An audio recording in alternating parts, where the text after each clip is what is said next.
Hello दोस्तों, आपने बहुत ही शानदार वीडियो पे क्लिक कर दिया है। गाइस, आज की वीडियो में हम बात करने वाले हैं आरआरबी एनटीपीसी के जो भी दूसरी शिफ्ट का पेपर हुआ है उसमें जो भी सवाल आपके पूछे गए बिल्कुल 100% रियल सवाल लेकर आ गया हूँ। अगर आपने यह वीडियो पूरा देख लिया, कल के पेपर में गाइस यहाँ से आपके कम से कम 7 से 8 सवाल रिपीट करने वाले हैं।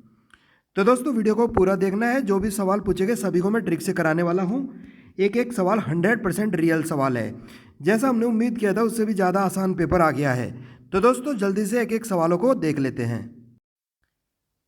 तो दोस्तों अगर आप किसी भी गवर्नमेंट एग्जाम की तैयारी कर रहे हो, सभी सब्जेक्ट को पढ़ना चाहते हो, चाहे जीके हो, चाहे मैथ हो, रीजनिंग हो, कोई भी सब्जेक्ट हो, सभी को मैं यहाँ पर ट्रिक से कराऊंगा। तो दोस्तों नीचे लाल कलर का बटन दबाकर चैनल को सब्सक्राइब कर लेंगे, सभी एक एक बच्चे को बोल रहा हूँ, और बेल को ऑल कर लेंगे ताकि सभी नोटिफिकेशन आपको टाइम टू टाइम मिलते रहें। तो दोस्तों जल्दी से देख लेते हैं, एक एक सवाल को कर लेते हैं। पहला सवाल आपके सामने है, मोरले मिंटो सुधार कब हुआ था? तो गाइस ये हुआ था 1909 में, 1909 इस सवाल का करेक्ट आंसर चला जाएगा। दोस्तों पेपर बहुत ही आसान आ गया है जैसा हमने उम्मीद किया था। ठीक है, एक एक सवाल बड़ा इंपॉर्टेंट है। भारत की पहली महिला रेल मंत्री कौन थी? भारत की पहली महिला रेल मंत्री कौन थी? तो गाइस इनका नाम था ममता बनर्जी। ममता बनर्जी आपका करेक्ट आंसर चला जाएगा। आगे बढ़ लेते हैं, अगला सवाल भी देख लेते हैं। एक सवाल गाइस आपका ये भी पूछा गया, धर्म सभा के संस्थापक कौन थे? तो गाइस इनका नाम था राधाकांत देव। राधाकांत देव इस सवाल का राइट आंसर हो जाएगा। देख लेते गाइस अगला सवाल। एक सवाल आपका ये भी पूछा गया, वर्ल्ड निमोनिया डे कब मनाया जाता है? वर्ल्ड निमोनिया डे कब मनाया जाता है? 12 नवंबर को।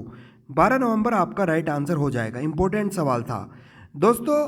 आरआरबी एनटीपीसी में 7वें फेज में काफ़ी आसान सवाल आपके पूछे जा रहे हैं। गणित और रीजनिंग को मैं आपको ट्रिक से कराने वाला हूँ। एक सवाल आपका ये भी पूछा गया, भारत में कॉफ़ी का सबसे बड़ा उत्पादक कौन है? तो गाइस ये आपका है कर्नाटक राज्य। कर्नाटक इस सवाल का राइट आंसर चला जाएगा। दोस्तों उम्मीद करता हूँ वीडियो को लाइक कर दिया होगा और आपने नीचे लाल कलर का बटन दबाकर चैनल को सब्सक्राइब भी कर लिया होगा। देख लेते हैं अगला सवाल। एक सवाल आपका ये भी पूछा गया, मनुष्य ह्यूमन की सर्वदाता रक्त समूह यानी यूनिवर्सल डोनर कौन सा होता है? यह आपका होता है O group. O group, O group इस सवाल का राइट आंसर चला जाएगा। आगे बढ़ लेते हैं, अगला सवाल भी देख लेते हैं। एक सवाल आपका ये भी पूछा गया, लूर कौन से राज्य का डांस है? लूर आपका हरियाणा राज्य का एक डांस है। इंपॉर्टेंट है, याद रखेंगे। ठीक है गाइस, पढ़ के जरूर जाएंगे। एक सवाल आपका ये पूछा गया आसान तरीके से, शरीर का टेम्परेचर कौन नियंत्रण करता है? शरीर का ताप कौन कंट्रोल करता है? तो गाइस कौन सी ग्रंथि है वो? हाइपोथैलेमस ग्रंथि यानी हाइपोथैलेमस ग्लैंड इस सवाल का राइट आंसर चला जाएगा। आगे बढ़ लेते हैं, अगला सवाल भी देख लेते हैं। एक सवाल आपका यह भी पूछा गया, सूरत अधिवेशन कांग्रेस में फूट कब हुई थी? तो गाइस ये हुई थी 1907 में। 1907 इस सवाल का राइट आंसर चला जाएगा। आगे बढ़ लेते हैं, अगला सवाल भी देख लेते हैं। एक सवाल ये पूछा गया, किन पर्वतीय क्षेत्रों में अधिकांश सक्रिय ज्वालामुखी पाए जाते हैं? तो ये पाए जाते हैं नवीन मोड़दार पर्वतीय क्षेत्रों में। ये आपको याद रखना है। अगला सवाल देख लेते हैं। आई होप दोस्तों आपको यहाँ तक क्लियर हो गया होगा। भारतीय रेलवे की स्थापना कब की गई थी? ये की गई थी 1853 में 16 अप्रैल को। सबसे पहले भारत में रेल कब चली थी? मुंबई से थाने। ये भी आपको याद रखना है। ठीक है, आगे बढ़ लेते हैं, अगला सवाल भी कर लेते हैं। एक सवाल गाइस आपका ये भी पूछा गया, दक्षिण पश्चिम रेलवे साउथ वेस्ट रेलवे का मुख्यालय कहाँ पर है? तो गाइस ये आपका है हुबली में। हुबली इस सवाल का राइट आंसर हो जाएगा। आगे बढ़ लेते हैं, अगला सवाल भी देख लेते हैं। एक सवाल आपका ये भी पूछा गया, भारतीय संविधान के किस अनुच्छेद के अंतर्गत अंतर्राष्ट्रीय समझौतों को प्रभावी बनाने हेतु संसद राज्य सूची के विषय पर कानून बना सकती है? ये कौन सा आर्टिकल में बोला गया है? बोला गया आर्टिकल 253 में। यह आपको याद रखना है। ये इंपॉर्टेंट सवाल है, ये अगली शिफ्ट में भी आएगा। तो दोस्तों अब रीजनिंग मैथ के सवालों को ट्रिक से कर लेते हैं।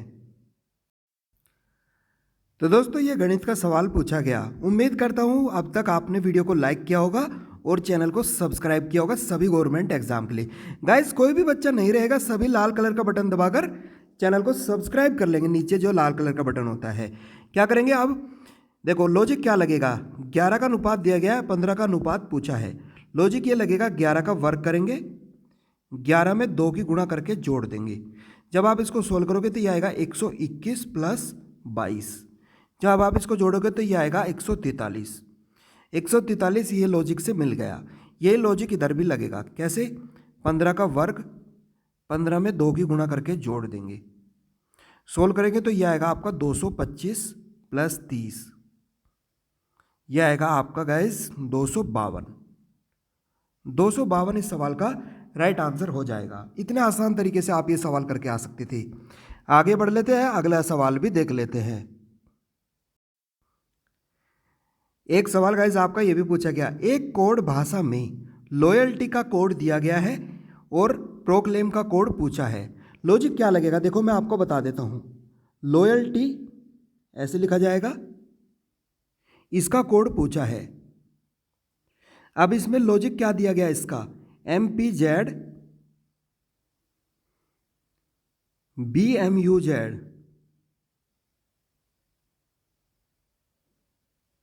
लॉजिक क्या काम करा, L के बाद में ABCD में आता है M, O के बाद में P, Y के बाद में Z, A के बाद में B, L के बाद में M, T के बाद में U और Y के बाद में Z।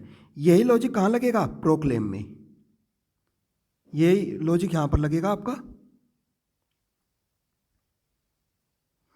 क्या लगेगा, P के बाद में क्या आता है ABCD में Q, R के बाद में S, O के बाद में P, C के बाद में D, L के बाद में M, A के बाद में B, I के बाद में J, M के बाद में N। तो दोस्तों यही सवाल का राइट आंसर हो जाएगा। इतने आसान तरीके से आप लोग ये सवाल भी करके आ सकते थे। आगे बढ़ लेते हैं, पेपर बहुत आसान था।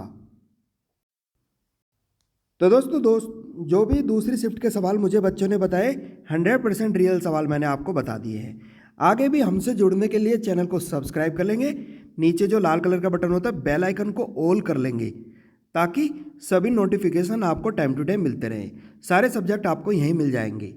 तो दोस्तों ज्वाइन करके जरूर जाना चैनल। बिल्कुल भी सब्सक्राइब करने में बिल्कुल भी आप लोग कोताही नहीं बरतेंगे। गाइस सब्सक्राइब करके जरूर जाएंगे। तो दोस्तों वीडियो को देखने के लिए बहुत बहुत धन्यवाद।